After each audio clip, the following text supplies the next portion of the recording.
Health is wealth, स्वास्थ्य ही संपत्ति है। यानी health is everything, health is the best part of our life, money is secondary, health is the first priority of our life.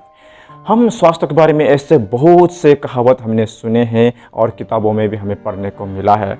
और मैं आप सभी लोगों को यही खास जानकारी देने वाला हूं कि हमें स्वास्थ्य संबंधित जानकारी, ऐसे ही नॉलेजेबल जानकारी हमें हमेशा लेते रहना चाहिए। और मेरा काम ही आप सभी लोगों को स्वास्थ्य संबंधी जागरूक कराना है।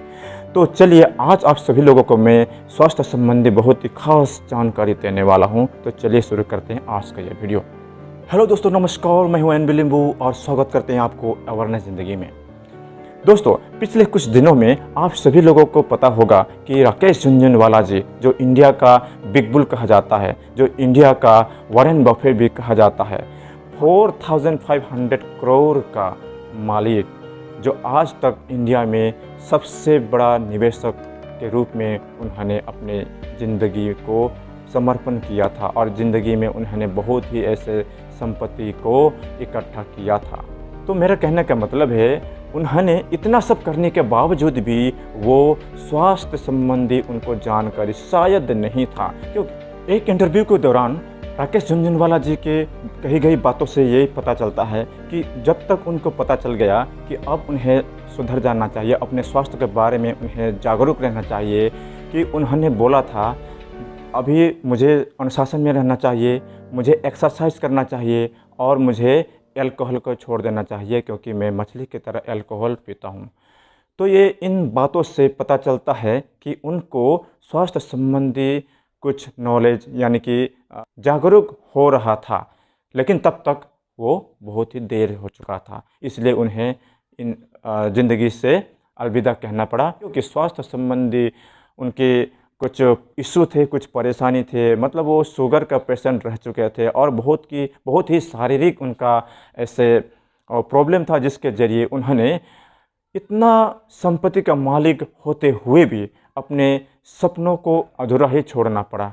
क्योंकि अगर वो चाहते तो 56 भोग चुटकी में वो लगा सकते थे। वो जो खाना चाहते थे वो खा सकते थे, जो उनका इच्छा जो मर्जी होते थे वो कर सकते थे, मगर उन्होंने ऐसा कर नहीं पाया, क्योंकि उनको शारीरिक कुछ ऐसे इशू था, कुछ प्रॉब्लम था, वो जिसके ज़रिए ऐसे कुछ भी नहीं कर पाया। तो मेरा कहने का मतलब है कि हमें ज़िंदगी में संपत्ति को भी इकट्ठा करना चाहिए, संपत्ति भी चाहिए, वेल्थ भी चाहिए और हेल्थ भी चाहिए।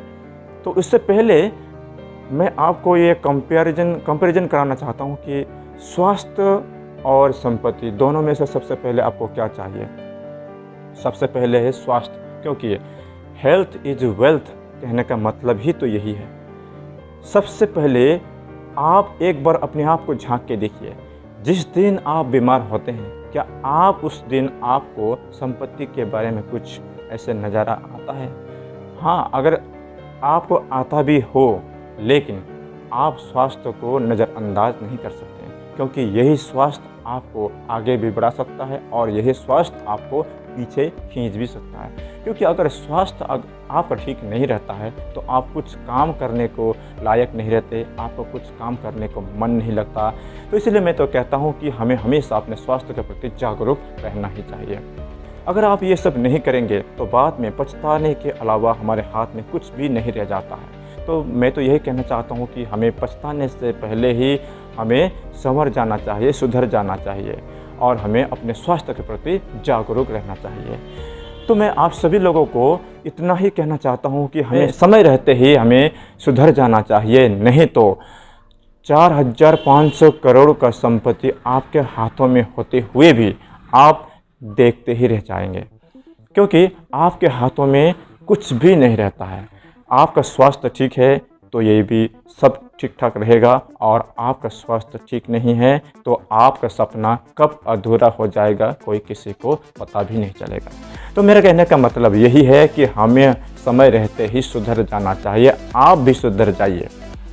तो आज के लिए इतने ही। उम्मीद है आप सभी लोगों को मेरा मन का यह भावना आप तक मैंने प्रकट की है, और उम्मीद है आपको ज़रूर समझ में आया होगा।